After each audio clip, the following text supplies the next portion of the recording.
Voir au-delà des illusions. Bonjour mesdames et messieurs, et bienvenue dans notre émission de réflexion et de transformation personnelle, La Voix de Bongandinga. Je suis votre diffuseur de télévision et je m'appelle Rita Combé.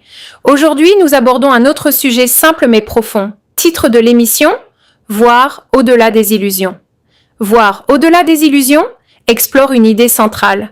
Nos limites ne viennent pas toujours de la réalité, mais de croyances invisibles que nous acceptons sans les questionner. Le message est psychologique et universel.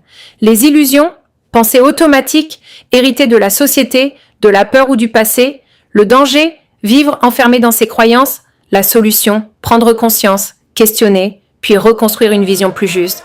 Mais parfois, la vie nous confronte. Une voix, une rencontre, une vérité dérangeante. Et soudain, une question apparaît. Et si je me trompais?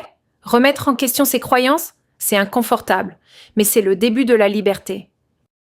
Les illusions tombent rarement d'un coup. Elles se fissurent, lentement, dans le silence, dans les moments où l'on se retrouve seul face à soi-même.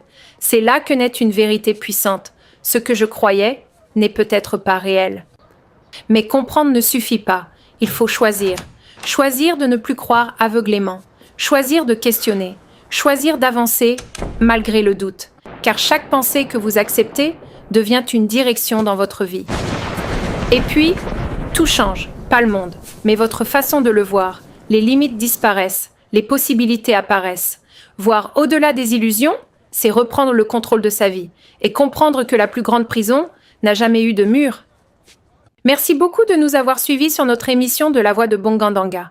Prenez soin de vous et surtout, rappelez-vous que nos limites ne viennent pas toujours de la réalité, mais de croyances invisibles que nous acceptons sans les questionner.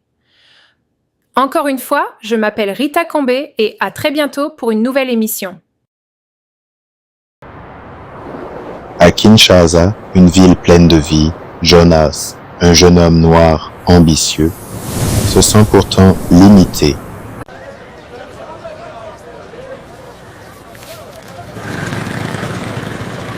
Je suis né pauvre. Je vais rester pauvre. C'est comme ça. Pourquoi tu dis ça, Jonas?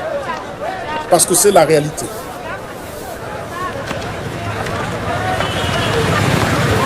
Mais est-ce vraiment la réalité ou une croyance? Parce que c'est la réalité. Mais est-ce vraiment la réalité ou une croyance? Et si ce n'était pas vrai? Et si c'était juste une idée dans ta tête? Amina, son amie, refuse d'accepter ces mots. Non, tout le monde le dit. Tout le monde peut se tromper, mon fils. Le vieux Kofi, sage du quartier, intervient calmement.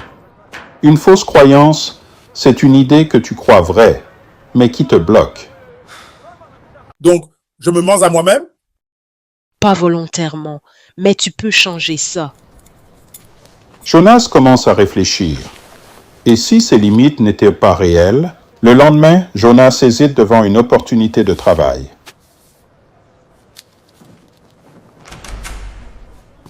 Je ne suis pas capable. Ou est-ce encore une fausse croyance? Je vais essayer. Voilà, tu vois, tu changes déjà. Quelques semaines plus tard, Jonas évolue. Je comprends maintenant. Ce n'était pas ma situation, mais mes pensées. Quand tu changes tes croyances, tu changes ta vie. Et ce n'est que le début. À Kinshasa, Jonas apprend une grande vérité.